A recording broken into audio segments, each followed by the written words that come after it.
नमस्कार दोस्तों, मैं लोकगीत कलाकार पप्पू सिंह गायक आप लोगों के बीच में टैलेंट नगरी के माध्यम से मैं आप लोगों के बीच में एक भोजपुरी लोकगीत प्रस्तुत कर रहा हूं। आशा है कि आप लोगों को पसंद आएगा। लाल चुनरी लाल पताखा लाल अबीर मुख मोहेला लख के ललैया हे मैया सब भगतन के मनवा मोहेला। तो मैया दुर्गा जग कल्याणी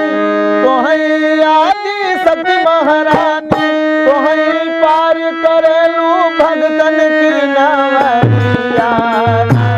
मैया दर्शन दैया मैया दर्शन दैया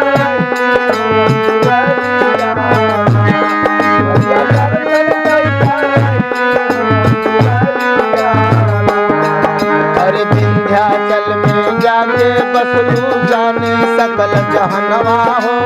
बगले गंगा जी की धारा चूमे भक्त चरणवा हो।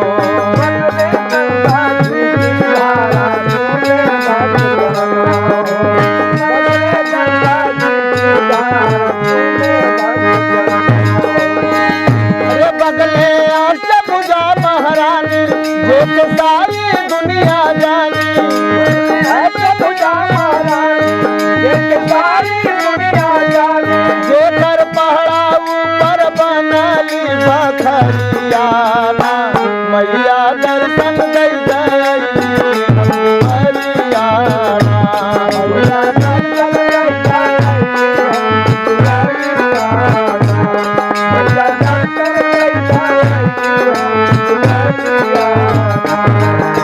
कलकत्ता में काली मैया खप्पर हाथ विराजे हो कमरु कमाचा मुंडन की माला गरबा में साजे हो कमरु कमाचा मुंडन की माला गरबा में साजे हो कमरु कमाचा अरे तो है मंत्र मैल की ज्ञानी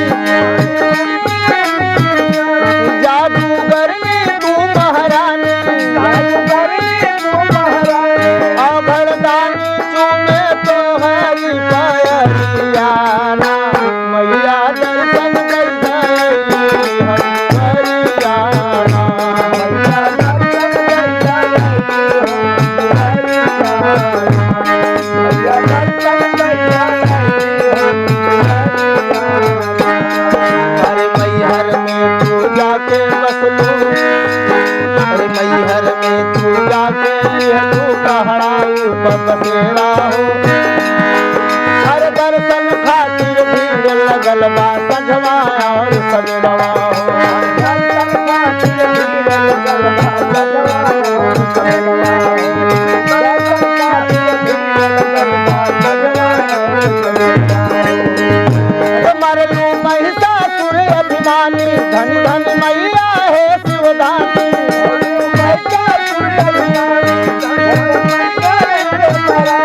मरलू महिषासुर अभिमानी धन धन मैया है शिवदानी आला उदल तुम्हें तो हरि प्यारियाना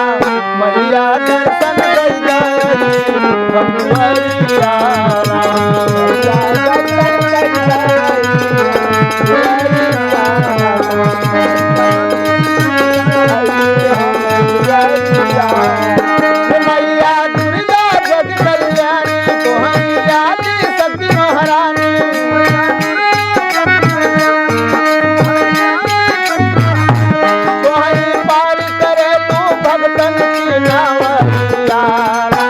मैया दर्शन